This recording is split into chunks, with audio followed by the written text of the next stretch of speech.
उद्धव ठाकरेंसाठी राज ठाकरेंनी मनसेचा बळी दिला. भाजपमध्ये गेलेल्या संतोष धुरेंचा राज ठाकरेंवर हल्लाबोल. राज ठाकरेंचा मनसैनिकांशी संवाद तुटल्याचा धुरेंचा आरोप.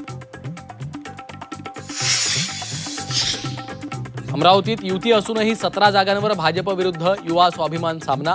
राणा दाम्पत्याच्या एकाधिकारशाहीनं निष्ठावान भाजप कार्यकर्त्यांमध्ये असंतोष.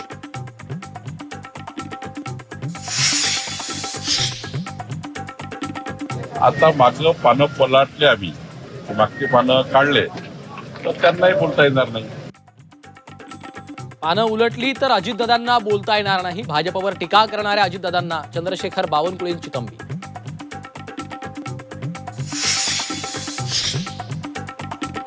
संसदेत आतापर्यंत 35 खासदार बिनविरोध, त्यापैकी 33 काँग्रेसच्या कार्यकाळातील. तेव्हा लोकशाही जिवंत, तर धुळ्यात 4 नगरसेवक बिनविरोध आल्यामुळे लोकशाही धोक्यात. मुख्यमंत्र्यांकडून विरोधकांचा समाचार. नांदेडच्या शिवसेनेमधला वाद चव्हाट्यावर. हेमंत पाटील बाबूराव कदमांकडून बंडखोराचा प्रचार. शिवसेनेच्या बंडखोराचा प्रचार केल्याने शिवसैनिक आक्रमक. निवडणुकीत पैसे वाटत असतील तर घ्या, पैसे घेणं गैर वाटलं तर त्यातून टॉयलेट बांधा. लातूरच्या सभेत ओवैसींचा अजब सल्ला. चंद्रपुरात महापालिका निवडणुकीच्या तोंडावर धानोरकर वडेट्टीवार संघर्ष चिघळला. समर्थकांची उमेदवारी कापल्यानं वडेट्टीवार प्रचारातनं गायब.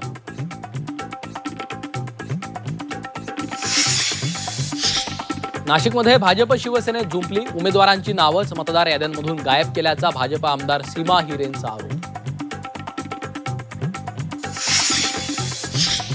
नवी मुंबईत शिवसेना भाजपमध्ये जुंपली. नाईकांची घराणेशाही मोडून काढू. गणेश नाईकांच्या टीकेनंतर शिवसेनेचा पलटवार.